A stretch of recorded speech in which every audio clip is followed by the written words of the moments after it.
لوگ یہ سمجھتے ہیں کہ اس مہینے کی جو فضیلت ہے محرم الحرام کی، وہ حضرت امام حسین رضی اللہ عنہ کی شہادت کے بعد فضیلت ہوئی ہے یا شہادت کی وجہ سے فضیلت ہے، جبکہ اس کی فضیلت پہلے سے شہید کا مقام وہ اپنی جگہ پر ہے، وہ ایک درجہ رکھتا ہے، وہ ایک اعلیٰ ترین درجہ ہے۔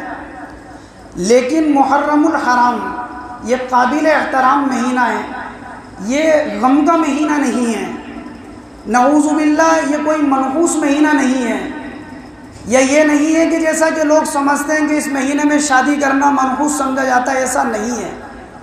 یہ نہیں ہے کہ اس مہینے کے اندر خصوصی طور پر کالے ہی کپڑے پہننے ہیں کیونکہ یہ غم کا مہینہ، ایسا نہیں ہے، کیونکہ شہادت وہ غم نہیں ہے، شہادت تو وہ اعلیٰ درجے کی چیز ہے جس کے لیے اللہ کے نبی علیہ السلام نے ارشاد فرمایا تھا، میرا دل چاہتا ہے کہ میں اللہ کے راستے میں شہید ہو جاؤں اور پھر مجھے زندہ کر دیا جائے، اور پھر مجھے شہید کر دیا جائے، اور پھر مجھے زندہ کر دیا جائے، پھر مجھے شہید کر دیا جائے، پھر مجھے زندہ کر دیا جائے۔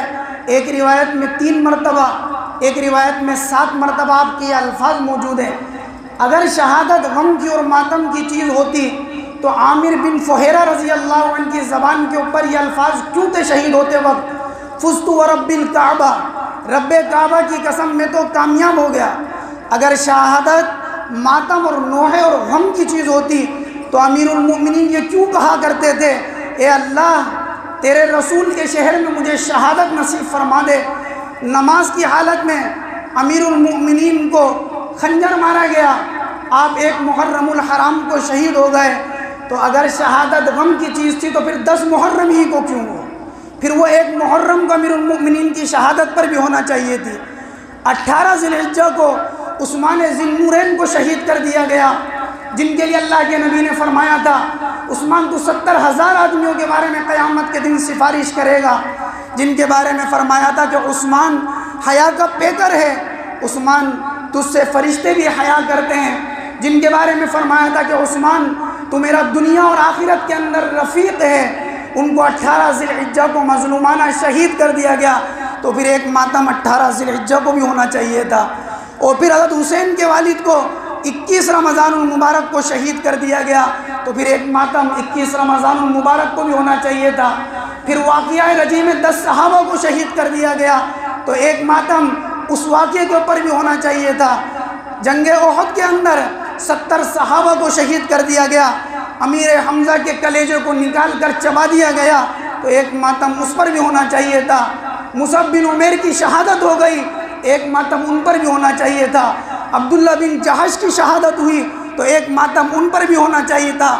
زیاد بن سکن کی شہادت ہوئی تو ایک ماتم ان پر بھی ہونا چاہیے تھا۔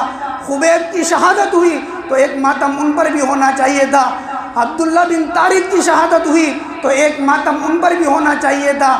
خدائے پاک کی قسم ان 360 دن کے اندر وہ دن لا کے بتاؤ کہ اسلامی تاریخ کے اندر کوئی اسلام کا فرزند اور کوئی اسلام کا نام لینے والا وہ نوجوان کہ کون سی تاریخ تھی جس میں شہید نہیں ہوا۔ اگر شہادت ماتم ہی کی چیز ہوتی یا شہادت کی وجہ سے یہ سمجھا جاتا کہ 7 تاریخ کو شربت پلائیں گے تو امام حسین کو پہنچ جائے گا، تو سرزمین فلسطین کے اوپر خدائے پاک کی قسم آج 50,000 مسلمان شہید ہو گئے، کیوں شربت نہیں پلاتے ہو؟ کیوں ماتم نہیں مناتے ہو؟ پھر کیوں کھچڑے نہیں بنتے ہیں؟